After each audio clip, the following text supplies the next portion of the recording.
રાજકોટની અંદર રબારી ભરવાડ સમાજના આગેવાનો જ્યારે આજરોજ પરેશભાઈ ધાનાણીના સમર્થનની અંદર મતદાન માટે અપીલ કરવા નીકળ્યા છે, માલધારીના નેડે જઈને અમે અપીલ કરી રહ્યા છીએ કે સરકાર દ્વારા જે ગાય માતા પર અન્યાય થઈ રહ્યો છે, સમાજ પર અન્યાય થઈ રહ્યો છે, પરંતુ આપણા મતની કિંમત નથી. ગુજરાતભરની અંદર 70 લાખથી પણ વધારે માલધારી સમાજના લોકો વસતા હોય તે તમામ લોકોને નમ્ર અપીલ કે આ સરકારની સામે મતદાન કરી અને લોકોને પણ ઇતર સમાજના અને ગૌ ભક્તોને પણ ખાસ વિનંતી કે તમારી ગૌ ભક્તિ જો તમારા હૃદયમાં થોડી પણ બચી હોય તો સરકાર વિરુદ્ધ મતદાન કરી અને તમારી ગૌ ભક્તિને આગળ તમારી ભક્તિ વધારો, જેથી કરીને ગાય માતાને પણ ન્યાય મળે અને માલધારી સમાજને પણ ન્યાય. સંજય કાટોડિયા, આમ આદમી પાર્ટી માલધારી સેલ પ્રદેશ ઉપાધ્યક્ષ.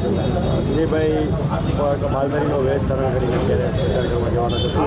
અમે આ માલધારીનો પહેરવેશ પહેરીને નેસડે જઈને પ્રચાર કરીશું ભાજપની વિરુદ્ધમાં, અને આ નકલી હિન્દુત્વવાદીના ખોટા મોહરાઓ પહેરીને ચરવા નીકળેલી સરકારને ખુલ્લેઆમ અમે પડકાર ફેંકીએ છીએ કે તમારી આ હિન્દુત્વવાદી રહ્યું ને એ ખોટું છે. હિન્દુત્વ અમારો સનાતન ધર્મ વર્ષોથી હાલ્યો આવે છે.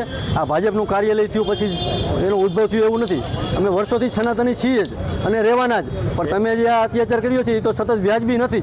અમારા બંધારણે અમને જે રાજ્યનીતિના માર્ગદર્શક સિદ્ધાંતો આપ્યા છે, મૂળભૂત અધિકારો આપ્યા છે, તેનું તમે સતત ટૂંકમાં હનન કર્યું છે, એ સતત વ્યાજબી નથી.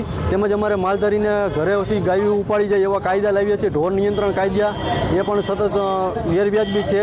આ રીતે બુટલેગરોને ન કરે ને એટલા એવી રીતે અમને હેરાન કરે છે. અમે દૂધ વેચનારાઓ તમારે શું ખાઈ ગયા છે? પકડો તો દારૂ વેચનારાને પકડો. કેમ ભાઈ અમને હેરાન કરવામાં આવે? તો આ વખતે માલધારી સમાજ ભાજપ વિરુદ્ધ મતદાન કરશે? હા, આ વખતે માલધારી સમાજ 90% ભાજપની વિરુદ્ધમાં જ છે. 10% એના જે આંકાઓ કહે અને એ માને એવા 10% છે, નથી એમ નહીં. બાકી મોસ્ટ ઓફ 90% ભાજપની વિરુદ્ધમાં જ છે.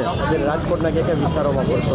રાજકોટમાં અમે મચ્છાનગર, સોલવણ છે, બેડી છે, માર્કેટ યાર્ડ છે, ખોડિયારનગર છે, આ વગેરે જ્યાં અમારે બોડી પ્રમાણમાં અમારી વસ્તી રહે છે અને નેસડા છે, એમાં અમે ઘરે જઈને પ્રચાર કરશું.